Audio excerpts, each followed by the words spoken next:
তেলটা দিয়ে দিলাম কড়াতে, তেলটা গরম হয়ে গেছে। এবার বড়িগুলো দিয়ে দিলাম। বড়িগুলো হালকা করে ভেজে তুলে নেব। এর মধ্যে তেলেতে একটু কালো জিরে দিয়ে পেঁয়াজ দিয়ে দিলাম। পেঁয়াজগুলো একটু হালকা করে ভেজে নিলাম। মা, আমি তো বলতেই ভুলে গেছি, এর মধ্যে একটু লঙ্কা আর রসুন কুচি দিয়েছিলাম, দিয়ে হালকা করে ভেজে নিয়েছিলাম। দিয়ে এবার শাকগুলো দিয়ে দিলাম কড়াতে।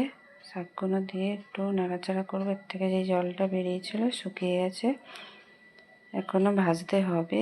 এই লাল শাক ভাজাটা ঝাল ঝাল করে দেখবে, খুব ভালো লাগে খেতে ভাতের সঙ্গে বন্ধুরা।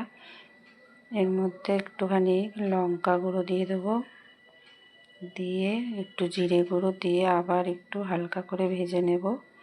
নিয়ে জলটা এখনও শুকনো হয়নি, এর মধ্যে এবার একটু পোস্ত আর ভাজা বড়িগুলো দিয়ে দিলাম।